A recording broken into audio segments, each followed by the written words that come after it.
House Committee seeks full accounting of boat strike after WaPo kill everybody report by Philip Timitija. The leaders of the House Armed Services Committee said late Saturday they are seeking full accounting of an early September U.S. military attack against an alleged drug trafficking boat in the Caribbean, after a report alleged that Defense Secretary Pete Hegseth ordered U.S. troops to kill everybody aboard the vessel. This committee is committed to providing rigorous oversight of the Department of Defense's DoD military operations in the Caribbean. Representative Mike Rogers, Republican from Alabama, the chair of the House Committee, and Representative Adam Smith, Democrat from Washington, the top Democrat on the panel, said in a joint statement. We take seriously the reports of follow-on strikes on boats alleged to be ferrying narcotics in the Southcom region, and are taking bipartisan action to gather a full accounting of the operation in question, the duo stated. The Hill has reached out to the Pentagon for comment. The administration said the September 2 attack killed 11 people whom Trump officials called narco-terrorists in the U.S. Southern Command Southcom area of responsibility. The boat departed Venezuela, and President Trump said the vessel was carrying members of the Tren de Aragua, a transnational gang that is designated as a foreign terrorist organization by the U.S. government.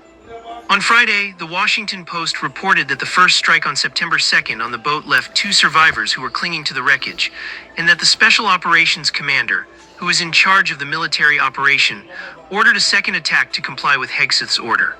Hegseth fired back against the report later on Friday, calling it fake news, and insisting that the U.S. military's strikes against alleged drug smuggling boats, which have taken place in both the Caribbean and Eastern Pacific, are lawful.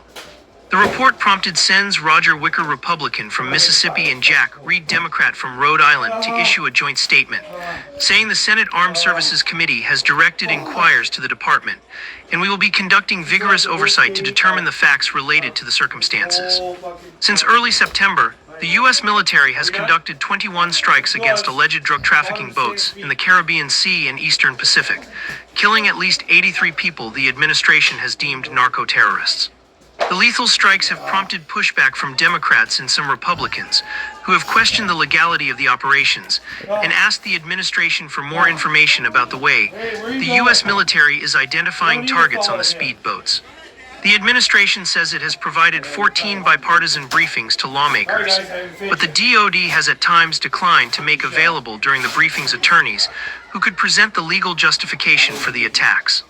The administration has argued it does not need congressional approval for the ongoing strikes, as the military operations do not rise to the level of hostilities that would warrant authorization from Congress. Trump indicated on Thursday that the strikes against alleged drug traffickers could soon take place on land. At the same time, the U.S. has beefed up its military presence in the Southcom area in recent weeks, deploying at least a dozen warships, F-35 fighter jets, spy planes, and Marines, as the Trump administration has turned up the pressure against Venezuelan President Nicolas Maduro, whom U.S. officials have called an illegitimate leader. The U.S. government has designated the so-called Cartel de los Soles as a foreign terrorist organization and accused Maduro of being its leader, which he has denied.